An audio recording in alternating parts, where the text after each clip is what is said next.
বই আমি কেন লিখেছি এটা যদি উত্তর আমি একদম অনেস্টলি দিতে চাই, বই লিখেছি কারণ আমি গত বইমেলায় দেখেছি অনেক কন্টেন্ট ক্রিয়েটর বই লেখে।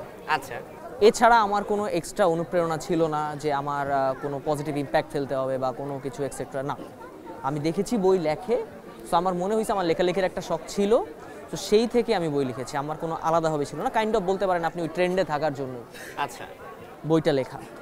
আর হ্যাঁ, বইটা সবার জন্য না, অনেকেই যারা কিনছেন আমি বলবো যে বইটা 20+, কারণ আচ্ছা। বর্তমানে 20 বছর বয়স পর্যন্ত আপনি জীবনে মোটামুটি কিছু জিনিস দেখে ফেলেন, কারণ টেকনোলজিক্যাল অ্যাডভান্সমেন্টের জন্য আপনার জীবনে অলরেডি দু একটা রিলেশনশিপ হয়ে যায়, ক্যারিয়ারের একটা প্রেশার চলে আসে, সো তখন গিয়ে বইটা হেল্প করবে টু এক্সপ্লোর ইউরসেলফ। কিন্তু সেই বইটার নামটা কি, একটু কি ধরনের বই সেটা একটু ক্যামেরার দিকে তাকিয়ে বলে দেন পাঠকদের জন্য আগে। এটা আমার বই, সাইকোলজি এবং রিলেশনশিপের উপর লেখা শূন্য মস্তিষ্ক।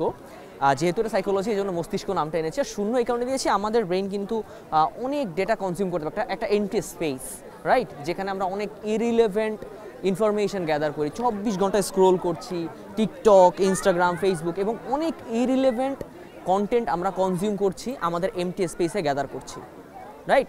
একটা রুম ফাঁকা থাকা বেটার নাকি আবর্জনা দিয়ে ভরে থাকা বেটার? সো কাইন্ড অফ একটা এরকম ইনডিরেক্ট মেসেজ ছিল, এই জন্যই লেখা শূন্য মস্তিষ্ক, যেটা আপনাকে আপনার ওই এমটি রুমটাকে এক্সপ্লোর করতে সাহায্য করবে।